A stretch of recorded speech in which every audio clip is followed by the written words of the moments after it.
Hello students, today we will be discussing about the steam turbine. Now first of all, what is a steam turbine? So, steam turbine is a device which is used for converting the thermal energy of the steam into the mechanical power. Now let us understand the working of the steam turbine. So you must understand that a steam turbine has basically two components. One component is nozzle and the second component is known as rotor. Rotor is nothing but the moving blades that are mounted on the shaft. Now nozzle we have discussed in the previous class. You already know that nozzle is a device which is used for converting the static energy or the pressure energy into the kinetic energy. Whereas the rotor, any moving blade in any mechanical device is known as rotor. So steam turbine consists of mainly two part. One is nozzle and the rotor. Now what happens in the case of the steam turbine? Steam is injected through the nozzle over to the ring of moving blade, which is also called as rotor. Now as steam goes into the nozzle, the thermal energy of the steam is partly converted into the kinetic energy, because the steam that is coming out from the boiler, it will be having very high thermal energy and the pressure energy, and when we will be passing it through the nozzle, the static energy will be converted into the into the kinetic energy due to the due to the drop in the pressure. Now when this steam will be coming out from the nozzle, it will be having very high velocity.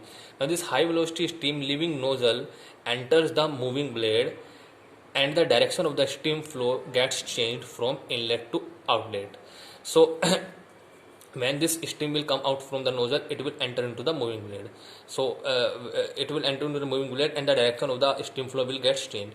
As we know, whenever there is a change in the direction of the moving steam, or the direction of the moving steam, it will cause a change of momentum, and according to the Newton's second law of motion, the change of momentum will produce a force.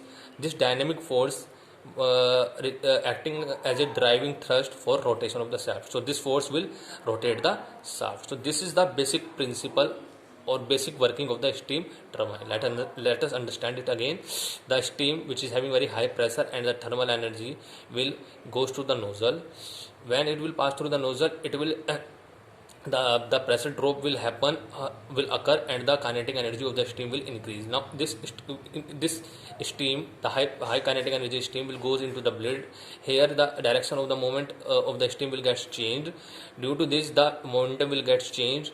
Now due to the Newton's second law of motion, this will produce a force. This force will start to rotate the rotor. This is the basic principle. Now let us understand this with the help of a figure.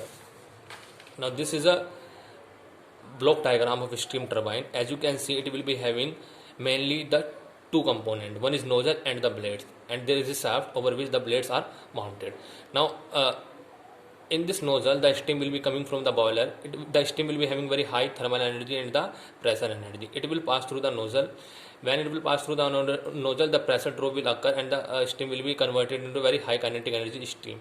This high kinetic energy steam will go into the blades. Here the momentum, the change in the momentum of the steam will occur, due to which the force will be produced. This force will rotate the shaft. So this is the basic block diagram of a steam turbine. So the basic component, or you can say the most important component of a steam turbine, is one is nozzle, and second is the rotating blade, which is also called as the rotor. This nozzle is also known as the static part, and the rotor is also nozzle is known as the static part, and the rotor is known as the dynamic part of a steam turbine. Now based upon this, the steam turbine can be classified into two categories. One is known as the impulse turbine, and second is known as the reaction turbine. Now let us understand the difference between the impulse turbine and the reaction turbine. Let's first understand what is the impulse turbine. Now in the case of the impulse turbine, all the static pressure drop will only occur in the nozzle. There will not be any kind of pressure drop that will be occurring in the blade part. So all the pressure that will be decreasing will be happening only in the nozzle part. So the so the kinetic energy that we will be getting, that will only be produced in the nozzle part. So that is what I have written here.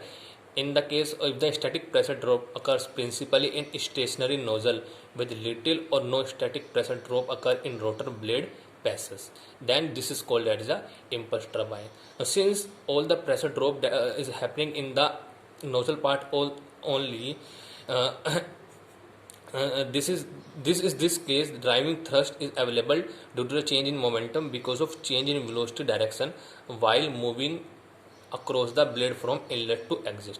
So you must understand all the pressure drop is happening only in the nozzle part in the case of the impulse turbine. So the kinetic energy of the nozzle, the kinetic energy of the steam that will be coming out from the nozzle will be very high. Now this velocity will go, this steam will get into the blades and all the thrust will be available due to the change in the steam velocity, in the blades.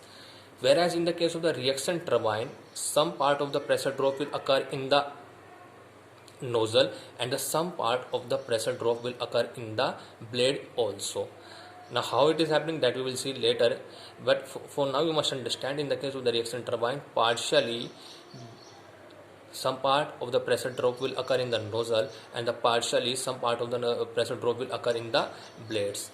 Now thus in this case the pressure drop is in rotor blade passes causes further conversion of thermal energy into the kinetic energy and hence generation of resultant reactive force, hence the name reaction turbine.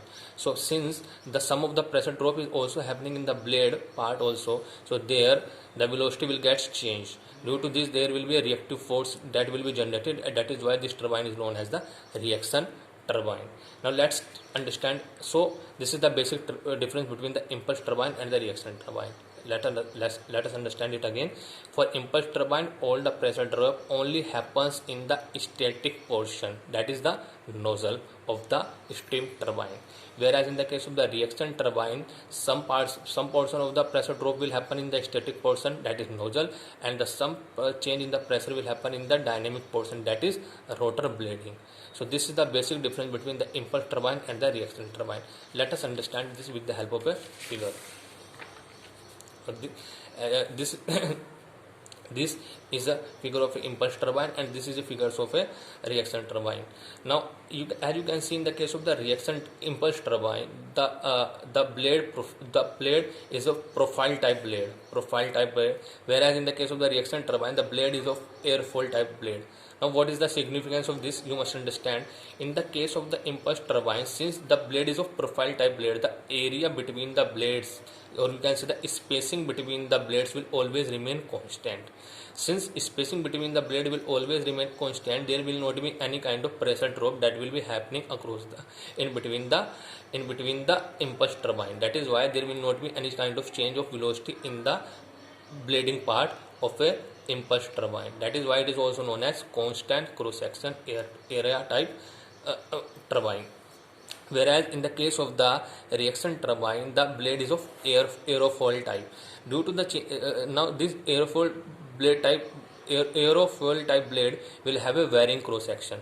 Now since there is a change in the area, we know the pressure will also change. Due to this the velocity will also change. So that is why in the case of the reaction turbine, since we are using the aerofoil type blade, the velocity will also change in the blading part, and due to which there will be a reactive force, hence the name reaction turbine. So you must understand, here the spacing between the blades will remain constant, whereas in the case of the reaction turbine the spacing between the blades will gets changed, due to which the velocity will get changed. So this is why we are getting the change in the velocity in the blading also in the case of the reaction turbine.